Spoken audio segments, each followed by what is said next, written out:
Boa noite! Aqui quem fala é David Agape. Estamos começando agora a primeira edição do podcast da Ink Report, a sua revista de jornalismo investigativo. Depois de muitos pedidos dos nossos leitores e de grande espera, começamos agora essa primeira edição já bombando. Falaremos aqui do polêmico caso do suposto estupro de Mariana Ferrer. E eu trouxe aqui uma banca fera para conversar com a gente. Eu vou apresentar aqui para vocês primeiro a advogada Amanda Costa, pós-graduada em Direito Penal. E também Damaris Nunes e Karen Marins, que foram as meninas que primeiro desconfiaram que o que Mariana dizia era falso, por assim dizer. Fizeram publicações nas redes sociais que alcançaram milhares de pessoas. A Damaris fez uma thread no Twitter explicando os motivos de André Camargo Aranha ter sido absolvido do caso de estupro e que fez um grande sucesso. E também a Karen fez diversas publicações no Instagram mostrando as diversas contradições nos depoimentos de Mariana. É importante, antes de a gente começar a falar sobre esse tema, que a gente não está fazendo juízo de valor de Mariana Ferrer, tá bom? A gente está falando sobre fatos e sobre o que aconteceu no dia. Se você, por exemplo, for um ouvinte que acredita que mulheres elas podem ou devem ser estupradas de acordo com a roupa que elas vestem, por favor, pare de escutar esse podcast. Esse podcast não é para você, tá bom? Ninguém merece ser estuprado por motivo algum. E se caso você também acreditar que a vítima ela nunca vai mentir, e que a palavra da vítima ela é final ou suficiente para tudo, então também esse podcast não é para você, desculpa. Agora, se você é uma pessoa questionadora, que ela acredita que pessoas podem mentir e que os fatos eles têm muitos nuances, preste atenção no que vai ser falado aqui, tá bom? Então eu gostaria de começar perguntando para a Camarins e para a Damaris como elas entraram no caso, como elas se interessaram em investigar a questão do suposto estupro de Mariana Ferrer. Eu acho que é melhor começar com a Karen. Então vamos lá. Eu entrei no caso, né? Em 2018, quando ela fez a denúncia, eu fiquei sabendo, né, que uma menina tinha sido estuprada dentro do Café de la Musique. E eu fiquei muito assustada, porque eu falei, meu, como assim? Ninguém viu nada, ninguém sentiu nada de atípico, ninguém viu nenhuma situação que, né, cometesse a esse crime.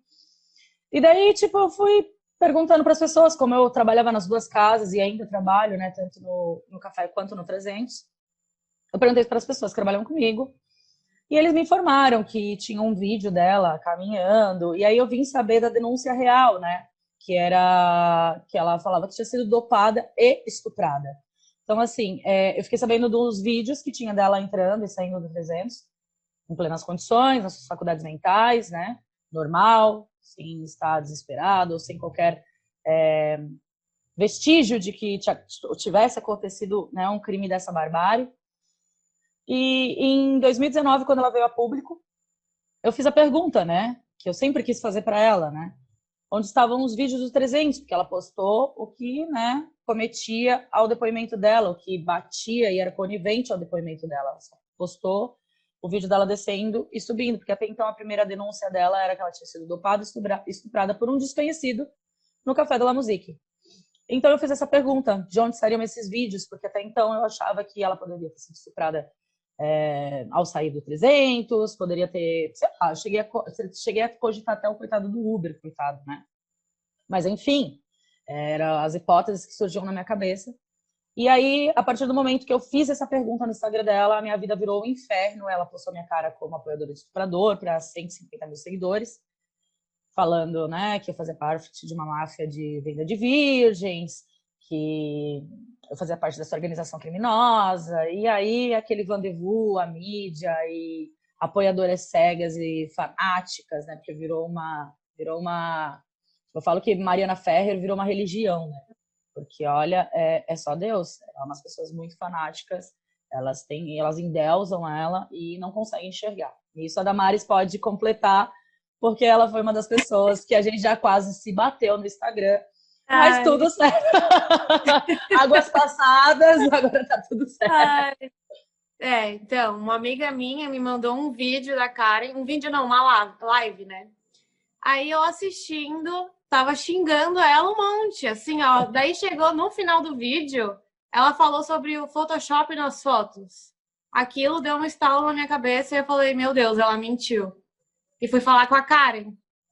Aí a Karen me provou tudo que ela tava falando, simplesmente. E aí eu fiquei muito revoltada de ter sido enganada pela Mariana.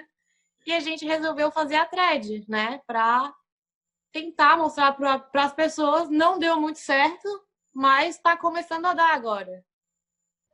Uma das grandes polêmicas dos últimos tempos, no caso da Mari Ferrer, foi a postura do advogado do André Camargo Aranha, que é o empresário do ramo esportivo que foi acusado de estupro por Mari, de que ele teria sido muito grosseiro e agressivo com ela durante uma das audiências e que o juiz e o promotor que estavam assistindo, eles não interviram, né?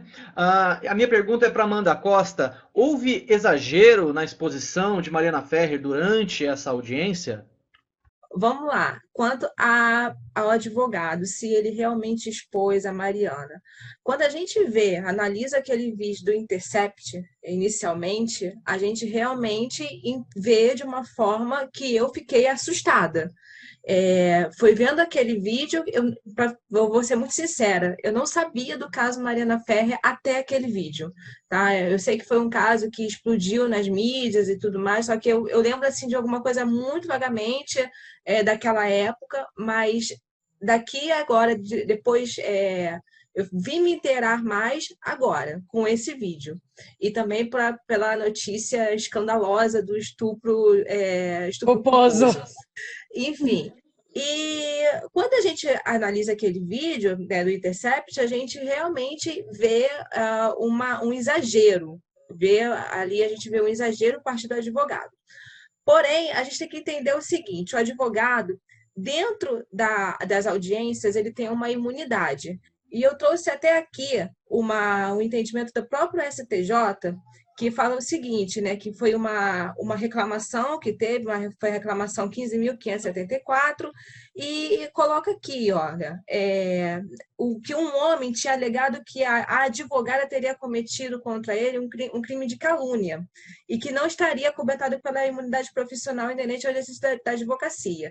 Em relação ao crime de calúnia, diferentemente do crime de injúria e difamação, dentro da imunidade do advogado, há uma certa discussão se existe a imunidade em relação ao crime de calúnia. Mas, mesmo assim, aqui tem um entendimento da STJ bem interessante. Deixa eu só ler aqui. Que o ministro Rogério Cruz lembrou que as instâncias ordinárias fundamentaram a rejeição da queixa por não vislumbrar a intenção de caluniar, pois, conforme os documentos juntados pelo próprio reclamante e o oferecimento da queixa, a advogada apenas formulou manifestação defensiva dos autos de uma exceção de incompetência. Ou seja, ali o advogado ele fez de forma defensiva também. Eu achei que foi defensiva até pelo cliente dele e também por ele, porque eu entendi que em um certo momento ali a Mariana teria falado mal da filha dele. Eu não sei se isso foi verdade, mas teve um momento, eu acho que ele fala assim: você não falou da minha filha? Então eu vou falar. Então eu senti ali que já tinha um embate pessoal entre eles, tá? Eu não sei se isso foi verdade, mas foi o que eu entendi, que eu tô lembrada da audiência que eu assisti as duas audiências. Então, o que eu entendi foi que existiu aquele embate, e eu não achei, sinceramente, não achei exagerada a ação dele. Achei que ele estava ali no momento de defesa do cliente dele, e até mesmo se defendendo das próprias alegações dela contra ele. Tem momento que ela fala assim: o senhor que não é advogado de bandido, então o senhor que tem que responder. Então, assim, eu entendo que dessa forma ele não agiu excedendo os seus limites. Em que há sim a gente até diz às vezes de uma questão de se o advogado pode exceder alguns limites. Eu, sinceramente, na minha opinião, como advogada e que já atuou muito na área do crime, não achei que ele excedeu os limites. É. Também acho. Entendi. Acabou me chocando, né, a fala do advogado, mas quando a gente vê a perspectiva completa, né, que é o todo, o vídeo desde o começo, o contexto do que aconteceu, a gente vê que não era bem aquilo que estava acontecendo, né? Não era nada daquilo, vamos ser bem sinceros, né? Não foi bem assim, foi nada a ver, nada a Não ver. foi nada daquilo. Não, teve... Não, o Intercept, ele realmente moldou aquilo ali como se fosse uma como é que se diz? Uma agressão gratuita Moral. do advogado, entendeu? Que não Não aconteceu. foi. Eu, sinceramente, eu não entendi dessa forma. E, na real, vale frisar que não foi o Intercept, né? O Intercept foi o meio de comunicação usado pela jornalista Shirley Alves, certo? Uma jornalista que já tinha soltado N matérias tendenciosas aqui em Florianópolis, em Santa Catarina, sabe? Ela deu várias vezes, ela fomentou os ataques populares, ela fomentou aquela coisa, né, de mentiras mesmo, ela ajudou a espalhar a mentira, né, tanto da Mariana quanto da mãe ali, né? E o Intercept só foi um grande meio de comunicação que ela teve acesso para poder soltar. Exatamente. É que as pessoas que são de fora da área de jornalismo, elas muitas vezes não sabem que uma reportagem ela sempre passa pela mão de um editor. O editor, ele pegou, pelo menos um editor, ele pegou essa matéria, ele avaliou, ainda mais matérias que o próprio The Intercept tem essa pegada de analisar bem, tomar muito cuidado e tal, mas mesmo assim, eles deram essa chamada de barrigada, né? Ou seja, uma informação falsa. Inclusive essa formação dessa jornalista veio da assistente de acusação, a doutora Jackie Anacleto. Ela passou com a Artilei Alves, inclusive a gente já tem N informações, inclusive temos provas de prints dela mesma falou, inicialmente falando de estupro culposo. A gente sabe da ligação dela, né? Inclusive a gente já viu várias vezes ela comentando, ela mesmo, né? A advogada traz essa coisa de fomentar também. Então, a assistente de acusação também, nesse ponto, ela está junto com o Intercept, Shirley Alves e as fake news espalhadas.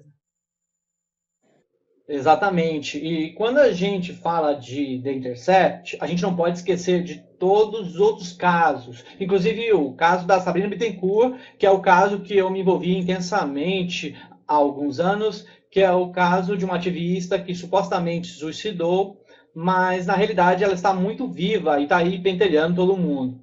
E o The Intercept até publicou na época sobre a gente, que a gente estava promovendo uma caça ao corpo de Sabrina Bittencourt, e não era bem assim.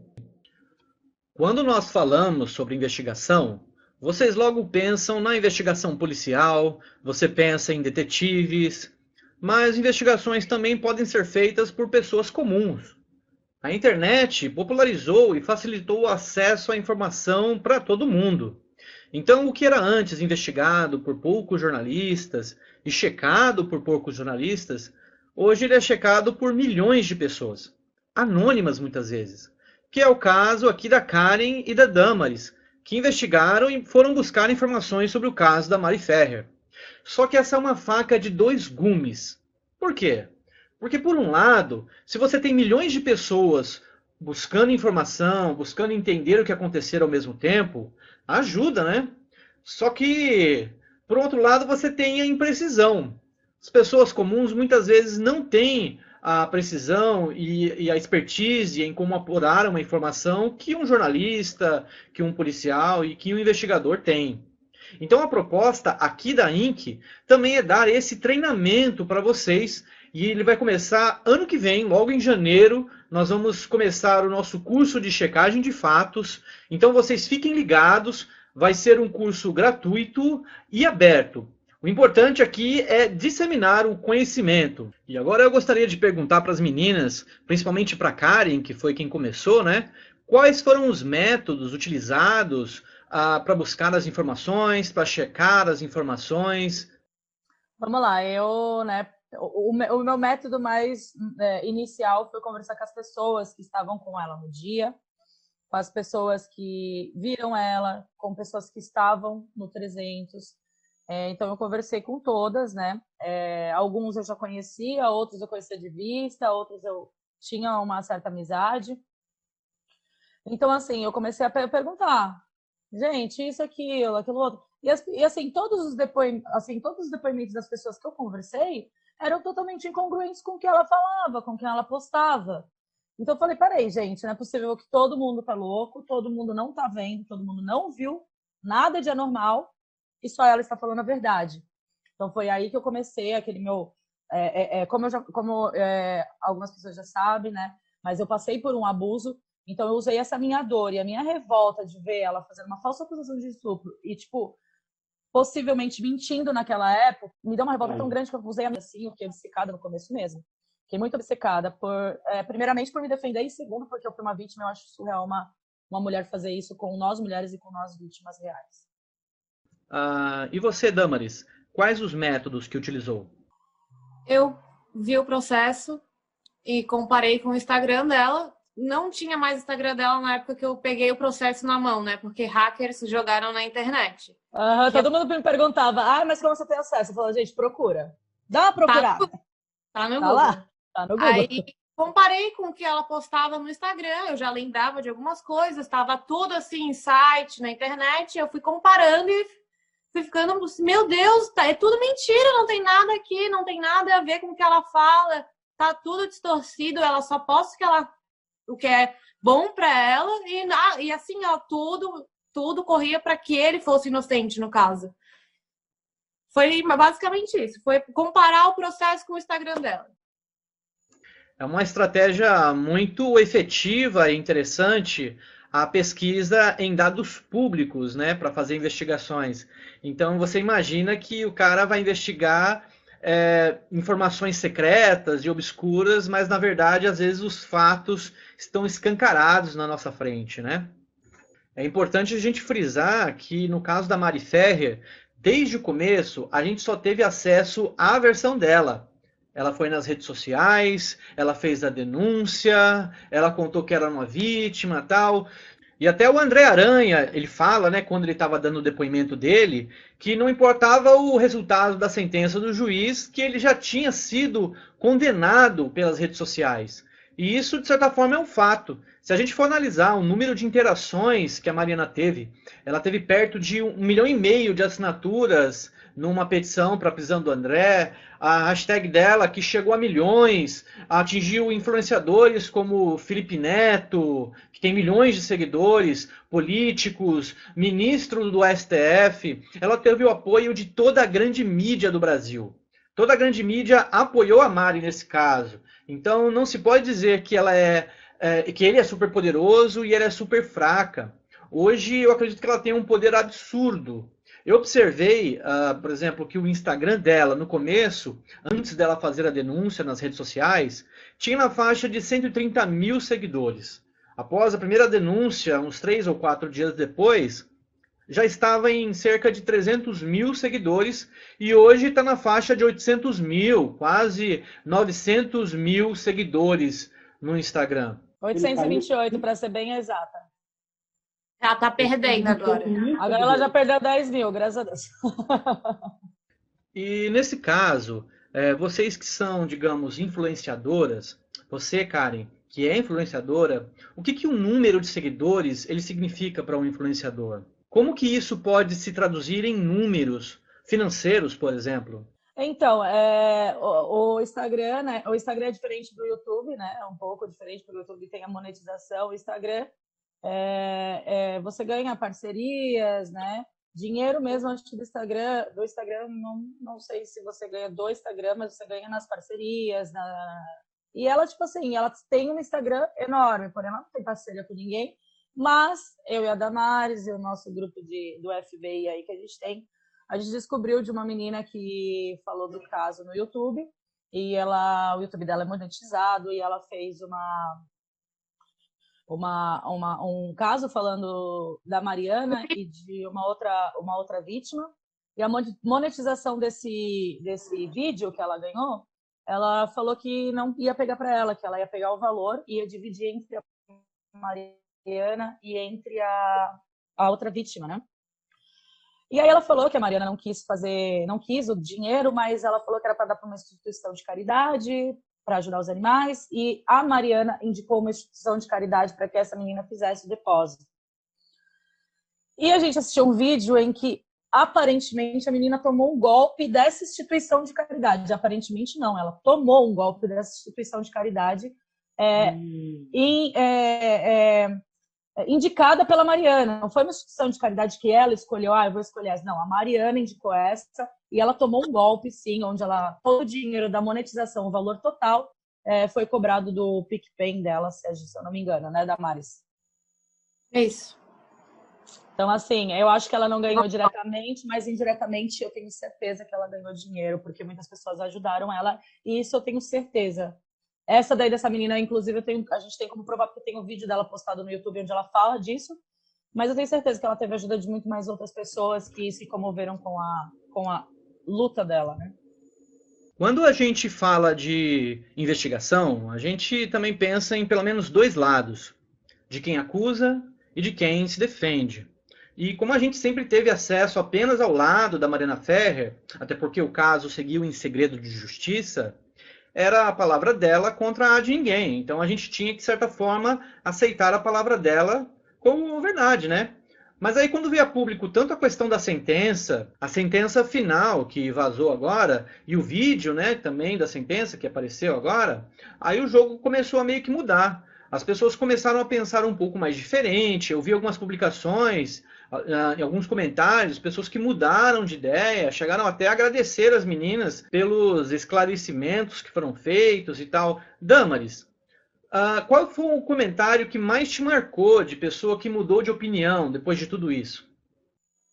De feministas que vieram falar comigo, porque o outro lado, né, o pessoal da direita viu, bateu, é isso aí, fechou, vieram comigo.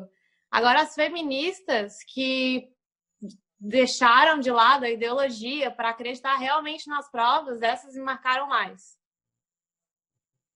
Que é mais difícil, né? Não acreditar na mulher, no caso. Eu também vi alguns comentários de vocês que diziam, até a própria Karen, né, disse que ela se considera feminista, mas ela defende o certo e tal. O que passa na sua cabeça, Karen, quando você pensa em falsas acusações? Olha, o que passa na minha cabeça não passa só na minha cabeça, passa no meu íntimo, né? A mulher que faz uma falsa acusação, sim, a maioria delas, você pode ver que todas as mulheres que fazem uma falsa acusação, elas se amuletam nas pautas feministas para poder se beneficiar. Então, a palavra da vítima é o que vale, eu não vou nunca desacreditar de uma mulher, mulher tem que apoiar a mulher. Então, assim, Karen, né? Eu sempre me intitulei feminista, mas aí quando eu me dei de frente, né?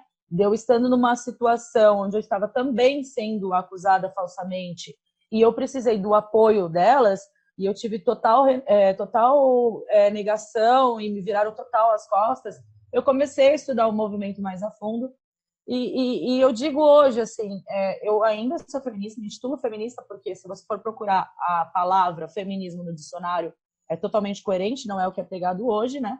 Então, eu me intitulo ainda feminista, mas eu não vou passar a mão na cabeça de mulher porque é mulher. Não vou colocar um inocente na cadeia só porque uma mulher quer.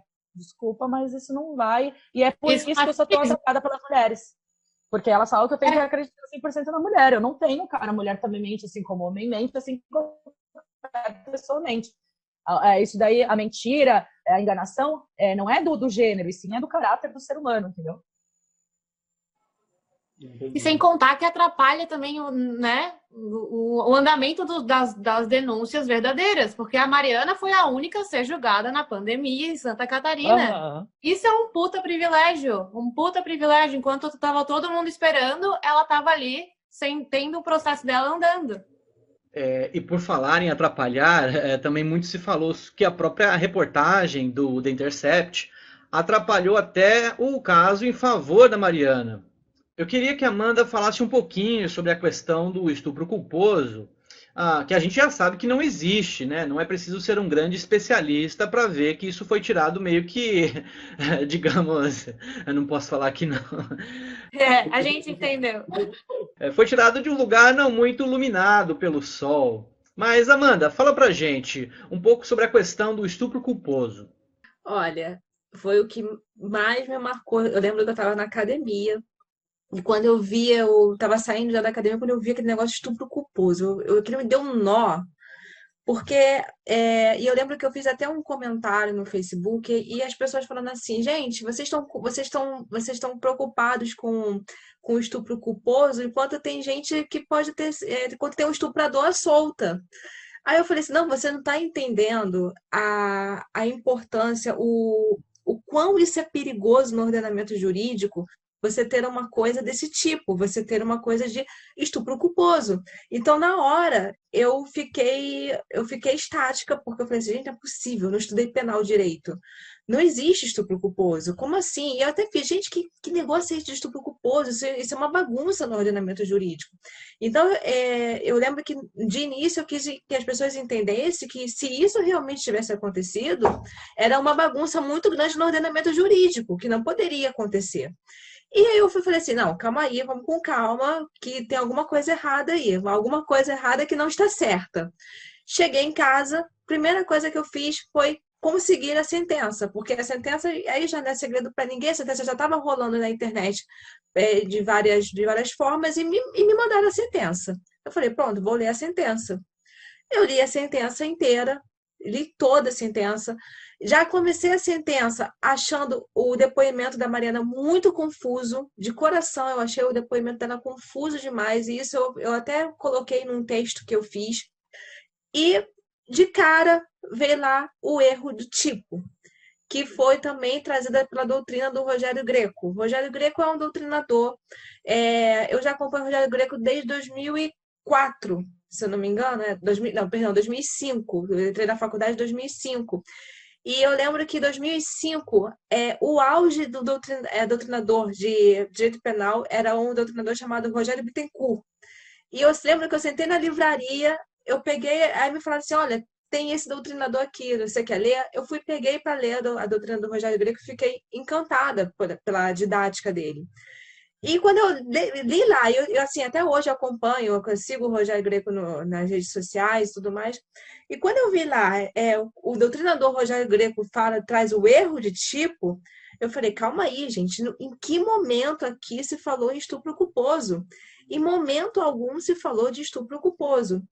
Aí você vem aqui na doutrina do próprio Rogério Greco, que ele faz uma menção ao Luiz Flávio Gomes, que é que o erro de tipo é uma ignorância. Então, o que é? É a falsa representação da realidade ou falso ou equivocado reconhecimento de um objeto. É um estado positivo. Conceitualmente, o erro difere da ignorância. Esta é a falta de representação da realidade ou do desconhecimento total do objeto.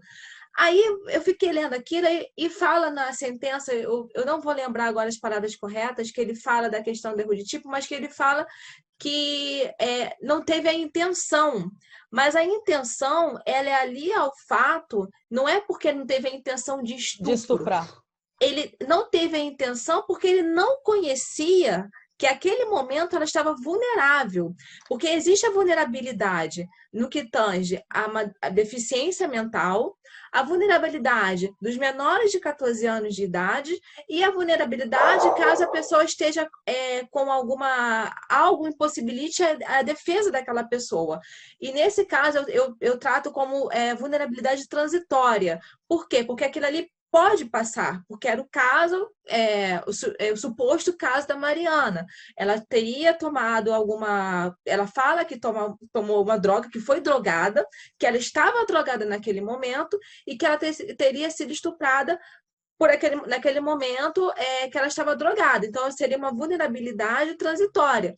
Porém, o que traz o que parece nos fatos, parece nos vídeos, que ela não estaria do jeito que ela alega que estaria.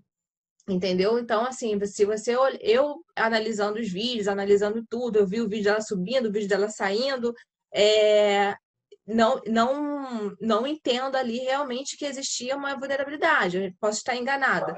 Mas quando ele fala do erro de tipo, é exatamente esse. O André, no caso, ele não era capaz de distinguir ali que ela estava vulnerável.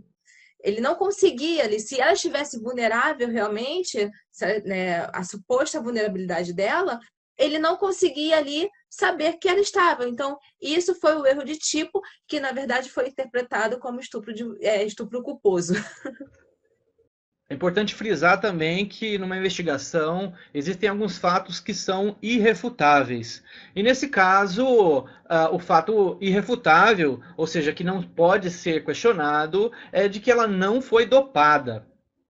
E ela não foi dopada por quê? Porque não foi encontrada nenhuma substância no sangue dela, né, nos exames, nas perícias que foram feitas. Tá? Então, numa investigação, a gente usa provas, a gente usa relatos, mas também, principalmente, essas provas materiais e físicas.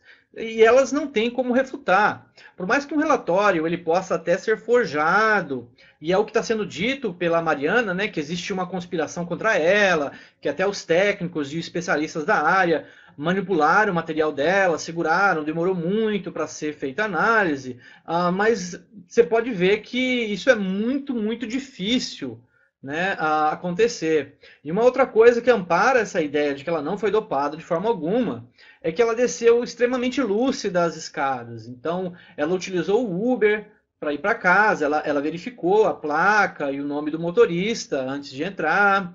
Ela foi até outro restaurante, né? Ela foi até o Clube 300, que a Karen explicou, né, para gente que o caminho do Clube La Musique até o 300 é um pouco extenso e é feito de pedras irregulares. E ela ainda estava de salto, né? E o juiz disse isso na sentença, que dificilmente ela ia conseguir fazer esse percurso estando sob efeito de algum remédio. Né? E também a questão que ela lembra de muita coisa, ela cita algumas coisas, ela entra em contradição e tal. Então, o primeiro fato assim que pode-se dizer que é irrefutável nesse caso é que ela não foi dopada. Então, você que está ouvindo pode ter certeza absoluta que ela não foi drogada de forma alguma.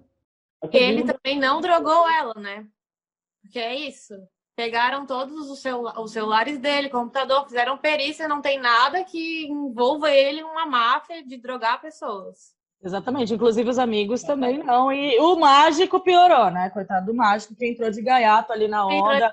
Ele fez o Ocus Pocus. Ai, tadinho do mágico de ação, tadinho. Outro fato que podemos dizer que é irrefutável é que não existia uma conspiração para vender a virgindade da Mari Ferrer.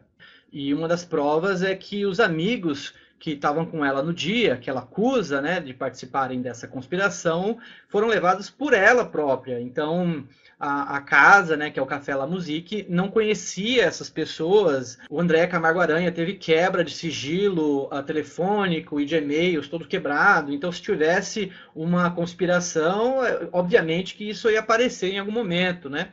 Eu vi que foi até questionado também essa questão de que ela fala que foi uma droga que ela, por um momento, lá no depoimento dela, ela fala que naquele exato momento ela era um robô, né? Que ela estava drogada, e depois depois ela vai e fala que ficou, que depois estava retomando a consciência. E eu lembro que eu não sei quem foi que falou, eu falei assim, gente, eu queria saber que droga é essa que deixa a pessoa inconsciente por um período de tempo. Por 6 minutos. 6 minutos. E depois a pessoa retoma a consciência. Porque assim, Uber. Olha, não, e o engraçado é que ela fala, eu recobrei, mas não recobrei. Peraí, como você recobra a consciência e não recobra? Um meio termo? Ou você recobra ou você não recobra? Não tem você recobrar meia. Em que momento ela foi drogada?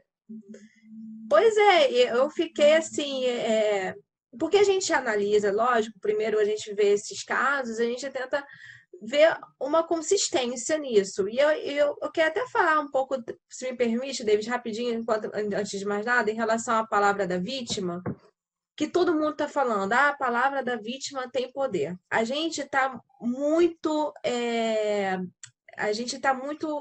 ligado na televisão, que tem aquela propaganda que a palavra da vítima basta. E tá esquecendo de avisar que a palavra da vítima basta quando ela é coesa, quando ela tem fundamento, quando ela é harmônica, Isso, tá escrito na sentença. quando existe elementos probatórios que vai trazer robustez à palavra da vítima, que vai trazer uma certa Vai força complementar. exatamente a palavra da vítima. Eu não vejo, no caso dela ali, realmente a palavra da vítima bastar.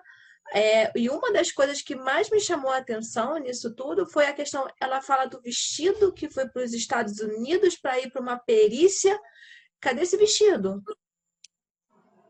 Entendeu? Então, assim, Eu eu falo acho mais que... para vocês, desculpa te cortar, Amanda. A Damari sabe também. Nas alegações finais, o vestido também não tá? Só para avisar. Pois é, então assim... A alegação final dela, um processo de 3.000 páginas, uma alegação de 24 páginas, num processo tão, né? 12. Extenso. Alegação final 12. Não, as alegações finais, desculpa, não. A revogação da sentença. Apelação, apelação, né? da sentença, desculpa. Isso. A apelação dela tem 24 folhas, um processo enorme, um processo totalmente complexo para o lado dela, porque todas as provas estão contra ela. Então, Sim. assim, a única forma dela mudar essa sentença, ela era trazendo o vestido, que é onde ela fala que teria o esperma do Roberto Marinho Neto. Pois é. O vestido foi dar uma banda no exterior. Eu tô triste que ele já foi para os States, eu não. Então, eu acho que a gente tá pegando muitas informações, às vezes, da mídia. Aí vocês falando assim, porque teve muita feminista mudando de ideia, mas teve muita ainda que continuou. Eu tenho visto muita gente ainda que tem que fazer, porque a palavra da vítima basta. Não é assim, não pode, eu acho que é errado você defender uma bandeira a todo custo. Não, é porque ela é mulher, ela foi vítima, ela falou que foi vítima de um estupro, então eu vou defender a todo custo, porque se eu não defender isso aqui, eu vou deixar de ser feminista, eu vou deixar disso, eu vou deixar de ser esquerdista, eu vou deixar de ser de direita, seja o que for. Então, eu vou deixar de ser mulher, né?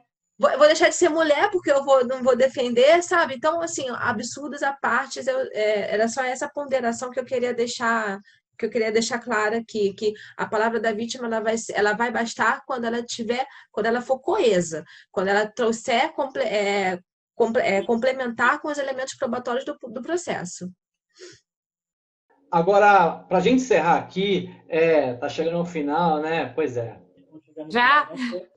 Eu queria que vocês falassem um pouquinho de ameaças que vocês vêm sofrendo nas redes sociais, acusações. Como é que foi, Damaris? Conta pra gente o que você tem sofrido. Eu recebi uma ameaça só que me chamou mais a atenção, assim, que falou que ia procurar todo o meu passado e tal. Foi engraçado. E a Patrícia Leles, não sei se vocês conhecem, postou a minha cara com o meu pai e inventou um monte de mentira. Falando que seu pai era bolsonarista. Meu pai é bolsonarista. Ele é o pai dela, é esquerdista. Ele ficou puto. Chama ele de bolsonarista. A gente tem um caso antigo com a Patrícia Leles. A Patrícia Leles adora a gente. Patrícia, se você estiver ouvindo, calma, que a gente ainda vai falar sobre o seu caso. Ainda tem muita coisa cabeluda para sair, hein, Patrícia? Patrícia, olha minha foto. Eu conheço, né, uma pessoa que, inclusive, eu não vou citar nomes, mas ela faz a mesma coisa que eu fiz com a Mariana, ele fez com a Patrícia, né, que é um rapaz. E, cara, o buraco é muito mais embaixo do que a gente imagina, cara. Inclusive, ela foi lacrar e depois foi transfóbica, né? E aí foi cancelada. Ou seja, ela tenta fazer uma coisa boa, ela caga com tudo e aí não dá boa para ela nunca consegue. Eu queria que vocês deixassem um recado para as pessoas que estão ouvindo vocês agora. Cada uma de vocês, deixa um recadinho. Pode começar, Amanda. Eu? Não, o meu recado é esse. Eu acho que, como o David falou no início, muita gente dando palpite, sem entender o processo, sem ler o processo. Como eu falei aqui, eu não sabia, eu tive eu soube na época alguma coisa, mas era uma coisa que já tinha fugido da minha mente, já não lembrava de mais nada. E quando saiu a questão de estupro culposo, eu realmente eu fui investigar, eu sou muito curiosa com essas coisas, eu fui falar, não, eu tenho que ver o que que é isso, né? O que que está acontecendo para ver quais são as verdades dos fatos. Então, investiga, a gente não dá opinião sem saber, não dá é, é, é, selada sem entender, entendeu? Porque é muito perigoso isso, que eu entendo que é muito perigoso essa questão de você botar do nada estupro culposo. Olha, gente, o que eu vi de advogado botando estupro culposo, sabe? Tipo, querendo dar uma para defender a Mariana, não tá no gibi. E assim, pessoas que eu admiro, considero inteligentíssimas, colocando aquilo como se aquilo ali fosse uma verdade absoluta. Eu pesquisei, eu acho que a gente hoje a gente é bombardeado de informações o tempo inteiro. É importante você pesquisar todas essas informações, de onde vem. Uma manchete, às vezes, destrói a vida de uma pessoa. É o que está acontecendo com esse rapaz, com o André, entendeu? Então, assim, pesquisa, procura saber a fundo, procura, já que se quer opinar, procura saber, para conversar. Hoje em dia, a gente está precisando de pessoas que se interem do assunto, ao invés de dar opinião baseada apenas numa manchete ou então em uma falsa notícia como de estupro culposo. Damaris, conta pra gente aí. Gostaria de falar que não tem problema mudar de ideia e a gente não precisa defender a mulher a qualquer custo, porque tem mulher que mente e mulher não precisa também dessa, como é que é o nome? De alguém defendendo a qualquer custo. A gente sabe o que faz, a gente bebe, a gente vai na balada, a gente pega homem. Não eu, né? Porque eu sou noiva, mas mulher faz isso. Não tem problema, né? Mas não tem. Digamos, já fomos solteiras. Não, é normal, é normal. Então, a gente não precisa que os homens e mulheres sejam defendidos assim, desse jeito. A gente tem que ser justo, é isso? Exatamente. Cá. Bom, gente, primeiramente vou fazer um adendo do que a Amanda falou, exatamente isso. Não acreditem em tudo que vocês veem. Saiam da bolha. Saiam da bolha, não se deixem levar por qualquer manchete, porque a mídia hoje em dia, ela é terrível, ela comete N erros, não é o primeiro caso da Mariana, não é o primeiro e nem vai ser o último, eu acredito. Eu gostaria que fosse o último, mas eu tenho certeza que não será, né? Ai, meu computador. E assim, outra coisa que eu ia falar para as mulheres, e isso é um recado para todas as mulheres, é que nós, mulheres, precisamos nos cuidar mais. A gente não pode, inclusive falando, né, para as pautas feministas, né, meu corpo, minhas regras, eu posso que você... Óbvio, você pode o que você quiser. Porém, nós somos mulheres. Felizmente ou infelizmente, nós geramos vida e nós temos que nos cuidar mais do que os homens. Então, e outra coisa que eu queria era que as mulheres parassem de se espelhar e fazer do feminismo uma pauta onde elas batem tanto no macho escroto, mas elas estão se espelhando nos machos escrotos.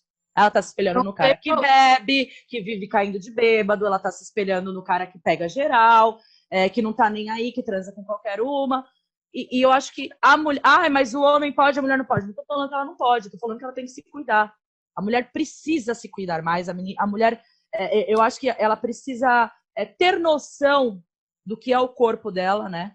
Que é um templo, o corpo feminino é um templo. A mulher, para mim, é o ser mais fantástico da vida. Nós geramos vida. Então, eu acho que a gente tem que se cuidar. A mulherada se cuida. Vai pra balada, porra, quer encher a cara, quer ficar doidona? Vai com uma amiga que você sabe que não vai te abandonar, vai com um amigo, vai com pessoas que você confiem. Cuidado com copo, sim, porque no caso da Mariana não aconteceu, mas acontece em todo que é tipo de balada. Tem gente ruim em balada, como também tem gente ruim até na igreja. Então, é o que eu falo, a maldade da pessoa não está em religião, não está nada do ser humano. Então, mulherada, se cuidem. Se cuidem.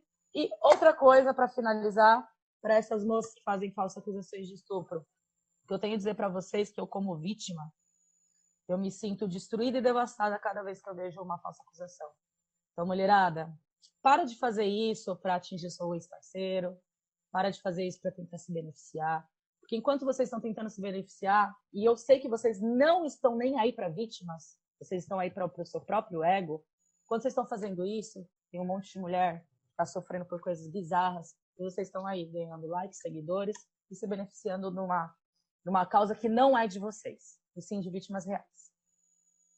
Estamos gravando esse programa dia 20 de novembro, né? Então, lembrando que ontem foi dia 19, Dia Internacional do Homem, e a modelo Nájila Trindade ganhou de presente a absolvição de fraude processual no caso em que ela falsamente acusou o Neymar de estupro, né? O Ministério Público denunciou ela por fraude processual e denunciação caluniosa, só que a Justiça só aceitou a denúncia de fraude processual e a juíza acabou absolvendo, né, a Nájila. E agora é como se não tivesse acontecido nada, né? A Nájila, ela tá limpinha, ela tá mais limpa que um cordeirinho, né? E ele, né? Ela tá mais limpa do que ele. Ela tá Tem muito gente mais que acredita limpa. ainda no Estupro. Só que assim, eu conversei com algumas pessoas. Ele é rico. Ele é poderoso, ele é mais poderoso que ela, né? Exatamente. Tem muito dinheiro, né? E, inclusive, eu conversei com mais que o André. Inclusive, eu conversei com alguns advogados, a Amanda que me corrija se eu estiver errada. O processo da Nájila, tanto que eu falei, né? A justiça absolveu ela, blá, blá, blá, a pessoa veio e fala assim, mas a mesma justiça que absolveu a Nájila foi quem absolveu o André, tu tá se contradizendo. Não, gente. O que eu tô falando é que existem leis falhas ainda, o nosso Código Penal ainda é muito falho, né? Então, assim, o caso da Nájila, primeiramente, que é bem diferente, são falsas acusações iguais, porém são modus operandi, tem coisas diferentes no processo. Então, a Nájila foi absolvida por outras coisas que não tem nada a ver com o André. Entendeu? Então, isso foi o que me foi passado. A Amanda que me corrija se eu estiver errada. Não tem nada a ver. Não, realmente não tem nada a ver com o caso do André. Não tem, assim, o que tem a ver para mim com o caso do André é que foram duas notícias falsas de crime, né? Mas realmente foram bem diferentes. Todo o desenrolo processual, tudo foi... se eu não me engano, da Nájila, eu acho que não chegou nem do Neymar não chegou nem... O MP não chegou nem a aceitar a denúncia, não foi isso? Eu acho que não aceitou. Eu acho que não aceitou, ficou só na investigação e já recaiu, né? O tablet sumiu. Exato. E o foi mais inteligente. E o problema da justiça não é que a justiça não faz nada. Não é que eles não querem punir essas mulheres. É que nós não temos leis que tornem isso hediondo. Tem uma lei, Rafael Zucco, que eu bato muito nessa lei, que torna falsa acusação de estupro crime hediondo.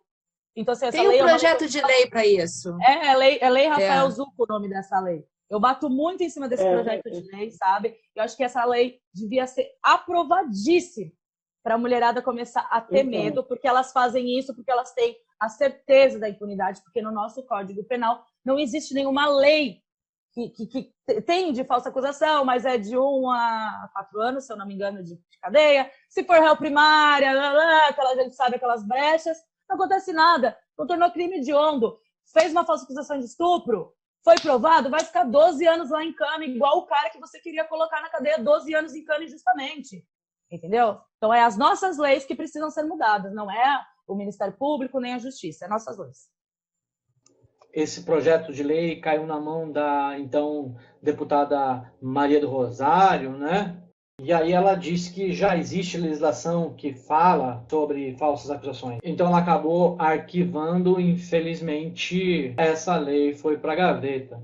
Inclusive, Rafael, você está convidado para uma próxima edição, a gente conversar um pouco mais aprofundadamente sobre esse assunto das falsas acusações, tá bom?